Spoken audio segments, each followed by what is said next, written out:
Folks, if you haven't heard about Anchor, it's the easiest way to make a podcast. I'll explain. Number one, it's absolutely free. It means you don't pay a dime out of pocket.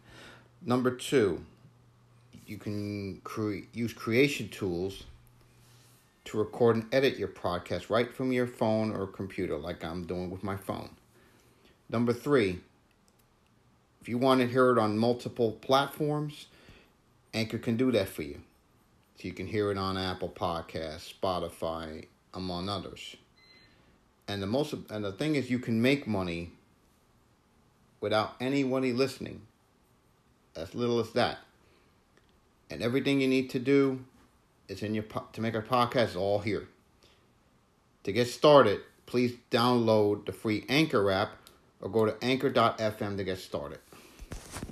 You'll be glad you did. Good morning, game day, noon ESPN, Canes at Virginia Tech, Roy Philpott, Kelly Stauffer, Eric Wood on ESPN. That's moved from ESPN2, by the way. Josie, DBJ, Josh Darrow, 560 to Joe. If you want to listen in Spanish on Unánimo Deportes, Alfredo Alvarez and Jose Martinez on the call. 38th meeting between Canes and Virginia Tech.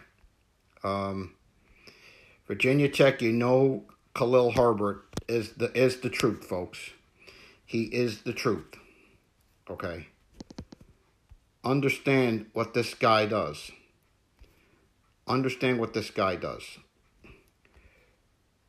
He is leading the nation in all-purpose yards, despite missing the Liberty game last week. Only ETN has more all-purpose yards in 8 games, 1284 for ETN, than Herbert, 1247 in 7 games. 357 all-purpose yards against Duke on October 3rd is the highest this season. He is 5th in the nation in rushing, averaging almost 115 yards a game. He has 500-yard rushing games and leads the nation with 5 or more games, averaging 8.36 a carry. Think about this: the last VT player with 100-yard games in 4 or more games. You have to go back to David Wilson in 2011 with 10. This is a pretty good offense, and they have a pretty good runner in Hendon Hooker. Last week he had 156 yards on 20 carries and had a touchdown. Think about this. His first win was at Hard Rock against us last year. They're the only P5 team to have both a running back, Herbert, and their quarterback, Hooker, rush for 160 yards in a game this year. He's the only FBS quarterback to have 150-yard rushing games this year. Think about that. The last to do that for them, you have to go back to 2000. Michael Vick, 210 yards and 3 touchdowns. Hooker's has had 150-yard rushing games twice this year. Think about this. When Hooker rushed for 164 yards against BC, those were the most, like I said, since 2000 that Michael Vick had 210. I got to tell you something. This guy's the real deal, and they have a very good offensive line. They have 21 rushing touchdowns after scoring 22 all last year. That is 4th in the country behind Army 26, BYU 25, and Tulane 24. Clemson, North Carolina, and Notre Dame have 21. They lead the nation in rushing on P5 squads. 5th overall, 277-4. The most rushing TDs that Tech has scored in Justin Fuente was 27. That was in 2016. And the last time they scored 30 rushing touchdowns in a single season, you have to go back to 2010. 30. They have had no games this year with 300-plus net rushing yards from 2011 to 2019. They've had 3 this year. 314 against NC State, 324 against Duke, and 350 against BC. They own 5 250-yard rushing games this year. The most since doing it 7 times in 2000. Among teams playing more than one game, they lead the nation averaging 6.37 yards a carry. Think about the next closest squad after Tech in this category. That's Carolina, 239-4. This is a very, very good rushing game. A very good running team. When it comes to their defense, when they get 3 or more sacks under Fuente, they're 21-6. They have done it 3 straight weeks. 3 straight games, I'm sorry. For 3 sacks. They're 7th in the nation with 24. Protecting Kink Derek's going to be very, very important today. And we have to be aware what Justice Reed and Amari Bamo are, because they have 4.5 sacks for Tech. If you look at it, this team is absolutely loaded. They have a very good offensive lineman led by Kristen Darrisaw. Okay, they have a very good, they grade out the second best run blocking team in the conference. Only Notre Dame's better grading out there.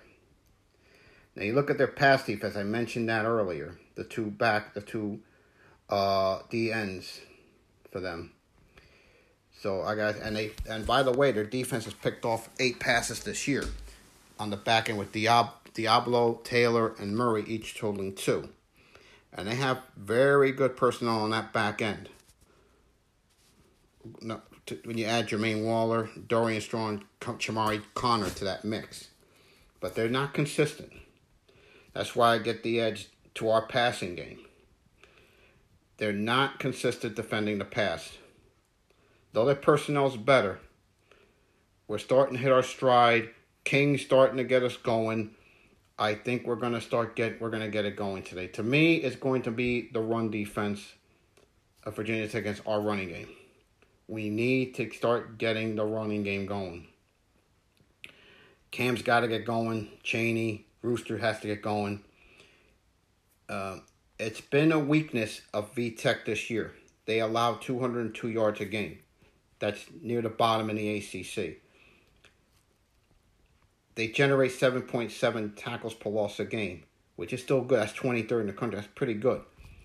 They have a corner, like I said, in Connor, who leads the team with 58 tackles, 2.5 tackles for loss, and a forced fumble. They have a pretty good linebacker in Rashard Ashby, who has 100 tackles the last 2 years. Total that. He has 39, 6.5 for loss, and 3 sacks. But their stud is Barno on the outside on the defensive end. 10.5 tackles for loss. But the biggest issue for that defense of theirs has been fitting the run with consistency. Their run defense has been terrible this year. And they cannot stop dual quarterbacks, as we saw last week against Liberty. But it's going to be our pass defense against their pass offense. Hooker is the guy, we all know that. He is, like I said earlier. For us, I think what we have to do, we have to get home to Hooker early. We average 2.43 sacks a game with our front of Jalen, Jade, Double H, and Q. They combine for 9 sacks. Our pass defense grades out second best in the conference. And Jalen leads us with 29 pressures. If we're not generating pressure, our back 7 has been trouble this year against tight coverage on the back end. We have allowed 245 yards passing per game. That's 10th in the conference. That's not good. That's got to get better. But we're a little bit higher in the efficiency defense. We're 7th nationally in that category. So I think we can do well there. That's even overall. But I think we have to get home to Hooker early and often today. This is going to be a very, very important matchup for us here, as I feel the running game of Virginia Tech against our run defense. These guys, like I said, one of the elites in the country running the football. And of course, you know about Herbert and Hooker. Like I said, they're grade second best run blocking line again behind Notre Dame. And this is where I think the game's going to be won or lost today. We have got to stop the run. Number 1. We allowed 148 rushing yards a game. That's 6th best in the conference. Zach, BJJ, that's Bradley Jennings Jr., by the way. They really need to step up today.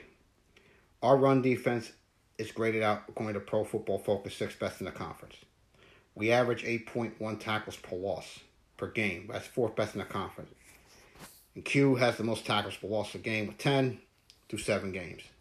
Tackles for loss status. Let me tell you, even if Herbert's not a go, we know Hooker's going to be a problem. And if we do not stop him early, it could be a long day. And I think this is where the game's going to be won or lost. When you look at special teams, you know the MO. But this year, I think we have an edge this year. Unlike in the past, where it's been clearly Virginia Tech. But the kick group's got to get going. The kick returns got to get going. We have the best duel in the country in Jose and Louis. So I think we got that. X Factors is definitely Zach, BJJ, Sam, and Corey. Got to see what happens there. If those linebackers play our best game of the year, we win comfortably. But the matchup is Fuente against Baker. You know Baker's been taking a lot of heat from the fan base this season. And last year at Hard Rock, they went up 28-0 because of Hooker. His first career start. Now, Blake Baker needs to design a game plan. Don't be shocked if Manny does. Manny has most of the plan during the week. We're an aggressive downhill defense, which is good. But if we get over-aggressive, Fuente can dial up some plays that could hurt us there. We got to see how we handle that this week. But in the end, I'm going to still say 31-17 Canes win. I think we make enough stops on D against the run late.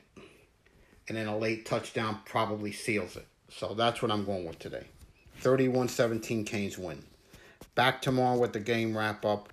Win or lose, go Canes.